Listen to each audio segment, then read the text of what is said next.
Hello, everybody, and welcome to yet another exciting, action-packed, and fun-filled video all in the wonderful world of pollution. I'm your host, Mr. Fabianski, and this right here is VHS Science with Mr. Fabs. So join me as we take a little journey down the world of pollution. All right, guys, we're going to continue on with our PowerPoint today. We are going to jump into slides. Let's see, we're going to jump slides. My goodness, guys, I apologize. I should be better, be quicker with this. Slides 29 through 39. So we are going to be going from, let's see, from this slide, trapping air pollution, all the way down to 39, acid deposition. Okay, so let's jump right into this. So trapping air pollution. So how do we trap air pollution? Well, remember from our talk about 2 PowerPoints ago, when we talked about temperature inversions. Those temperature inversions occur in what 2 layers? Class, anybody? Correct. Those inversions occur in the stratosphere and the thermosphere. Normally, when we go up in altitude or elevation, we will be decreasing in temperature. However, in the stratosphere and in the thermosphere, it actually does the opposite. It will increase. The temperature will increase as you climb.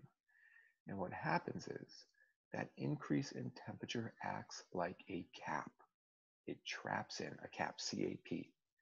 It traps in all of the air below it. Okay, it doesn't allow for any type of convection currents. So the air gets trapped below. You could see that from this diagram right down here. It gets trapped below and it stays in that area, which means the pollution also stays in that area. If the air temperature were to decrease as you go up in elevation, that would allow for the movement of air upwards, which would mean the movement of pollution upwards. Okay, so those temperature inversions trap in polluted air. Moving on, we see the temperature inversions again. We see that it's occurring in the stratosphere. We see how it will essentially trap in the air. And when there's a breeze, it will push it away, transferring it to another spot. On cold, cloudy weather in the valley, surrounded by mountains, can trap pollutants in. We notice on this diagram, we have a mountain on either side, which creates a valley. That valley traps this air in. It's like essentially sitting in a pocket. Here, there is no mountain, so the sea breeze coming off the ocean will push that pollution away. But notice, in both cases, the pollution in the air is trapped below the temperature inversion layer. Areas with sunny climate, light winds, and mountains on 3 sides of an ocean on the other are susceptible to inversions. Moving along, again, trapping air pollution, we see the diagram on the left hand is a perfect example of what a temperature inversion looks like. The inversion occurs right here in the stratosphere, and you can see all of that trapped air below. You can really see it because it is polluted air from a city, the LA basin. The westerly winds, they are trapped by the Sierra Nevada mountains. So what happens is this breeze pushes this and it mixes all of this polluted air. However, the inversion layer is below the mountain, which means that polluted air cannot rise up the mountain and move away from the city. So that is exactly what you are getting here. Okay. Aside from being a horrible thing, it is a wonderful picture and a wonderful example of how the temperature inversion can trap pollution. Moving on, again, another excellent picture. Mexico City, it's essentially like living in a bowl. We see from the topography map shown on the left-hand side how the winds come in and then they have mountains on either side, and that just traps that polluted air inside. 20 million people are sitting in a valley between mountains. You can see again this temperature inversion and all of the trapped air below. Most important thing we're getting here, guys, is that temperature inversion in the stratosphere caused by the ozone layer creates a problem. It traps the air. Normally that wouldn't be a bad thing. However, it is trapping polluted air. So acid deposition, you can remember, is a primary or secondary pollutant. I want you to think about this one. Correct, it is a secondary pollutant. Remember, we talked about these primary and secondary pollutants. Acid deposition or acid rain results from the reactions of SOx and NOx gases that were primarily produced from industry, from vehicles, point and non-point pollution sources. So sulfur dioxide, nitrogen oxides, and particulates can react in the atmosphere to produce acidic chemicals. I should also add in there that carbon dioxide can react to produce an acidic chemical. These chemicals can travel long distances before returning to the Earth's surface.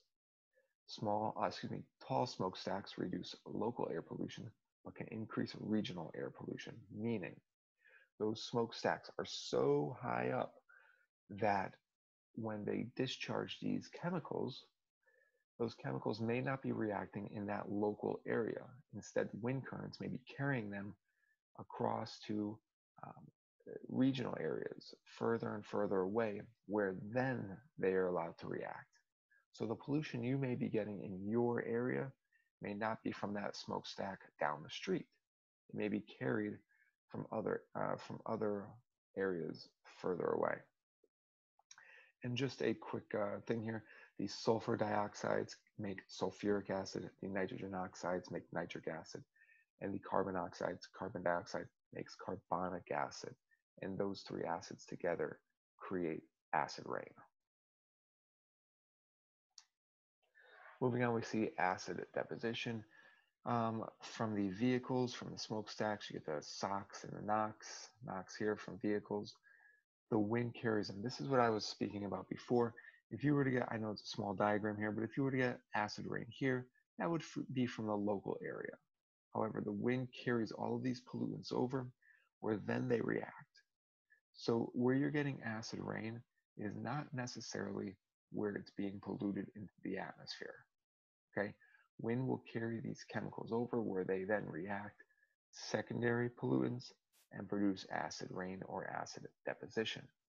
Acid deposition also consists of rain, snow, dust, or gas with a pH lower than 5.6. Okay, lower than 5.6.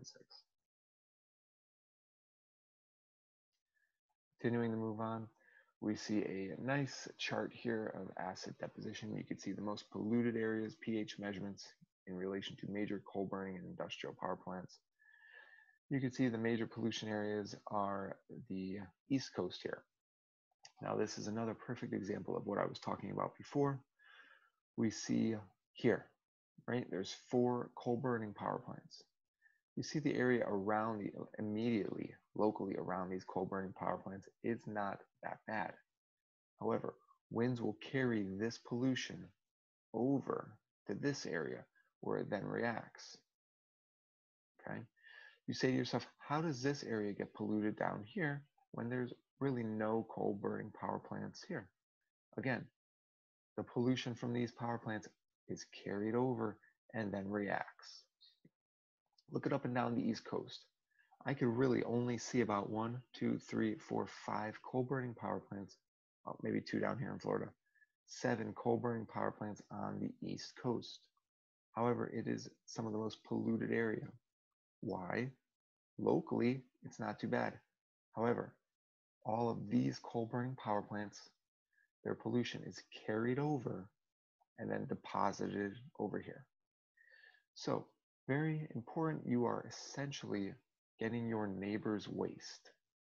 You always say not in your backyard. It's a common term, a common saying, not in my backyard. Well, I'm sorry, but it is in your backyard and it's coming from your neighbor. Something to think about. So we're not only polluting our land, we're polluting our neighbor's land. Acid deposition contributes to chronic respiratory disease and can leach toxic metals such as lead and mercury from soils and rocks into acidic lakes used as sources for drinking water. Do you live near an area where the government officials have warned people, especially pregnant women, not to eat fish caught from some of the waters because mercury contamination? That is a huge thing, okay? In most cases, you shouldn't eat more than 1 serving of fish per week if you are pregnant. It may have changed since I've looked at it a while ago, but that is all due to acid deposition. That is how the mercury and the lead get into the water from acid rain from coal burning power plants. All right, guys, moving on. We see again the amount of pollution, again, that East Coast, right? And look at over here, coal burning power plants, and it's also moving across the ocean. All right. Where is this pollution due from?